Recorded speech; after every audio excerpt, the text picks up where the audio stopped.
Joverlein, thank you so much for being here with us. First question I wanted to ask you, are you satisfied with the way the Haitian justice system is now conducting interviews with some of the Colombians, with some of the other suspects in the case of the assassination of former President Jovenel Moïse, your father? There is an investigation going on. There is, as you say, there is those auditions, and there's questions that we wanted to ask, and actually the justice system in Haiti, they are trying to do just that. But at the same time, I don't want to use the word satisfied because it could put me in a position where I become less active in what is happening right now in that investigation. So I would say I have a neutral position. I'm looking at it with an objective eye.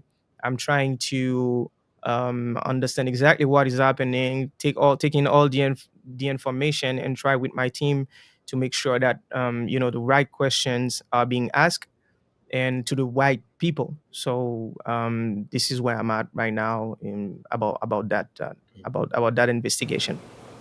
On July 7th, not only your father was assassinated inside of his home, you also were a target. You said earlier that there was fired gunshots at your car while you were trying to escape from your house to the U.S. Embassy. Tell us about that story, how that happened.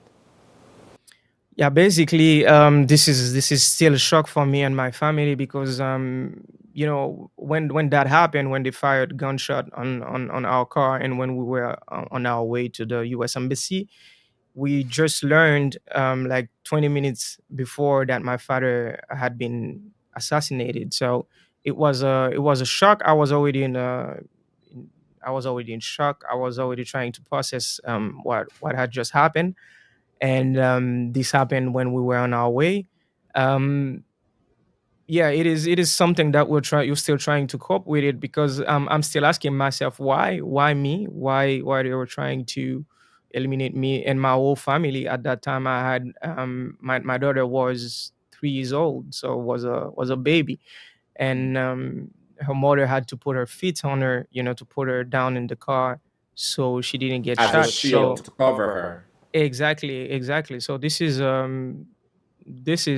it is something that is truly difficult to accept, difficult to deal with, and we made our way because we had to make a return because I had some security agent with me that helped me get out of that situation. But when we went to the U.S. Embassy, it was one around 3:34 a.m. We stayed there until 2-3 p.m. and they didn't let us in. So at the U.S. Embassy, they did not let you in while you identified yourself as the son of the president.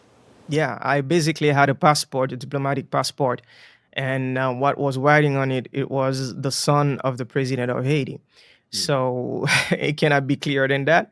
Um, and we knew that we were in danger, not just because my father was just assassinated, but also because we've been shot at. So it is a real situation, and they were able to see that, and we gave all the paperwork that we had to give, but we never receive a clear answer that we can get in the embassy. So And what is it they said to you at the embassy? at first, before 8 a.m., it was that we have to wait until the State Department is open at 8 at 8. So which is some kind of diplomatic answer, because we know for those kind of issue there is always people available to deal with them. But after that, the answer was you have to wait, you have to wait until 2-3 p.m. when we had a possibility to fly out the country from the national airport, and that was a a tricky situation because I stayed there for more than 10 hours. So everybody knew that I was there.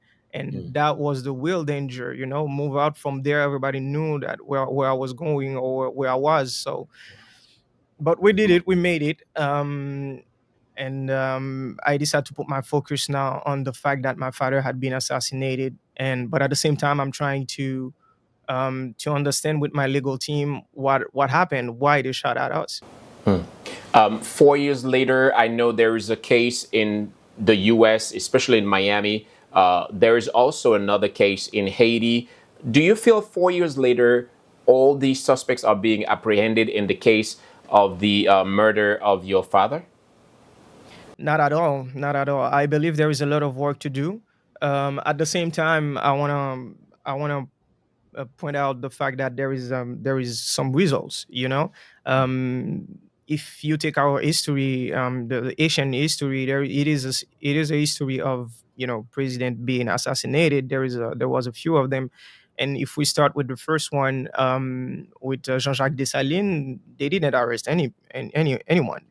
So there was um, no one plead guilty in that assassination. And so far, 4 years later, there is some people already they plead guilty, and there is an investigation ongoing in Haiti and the U.S.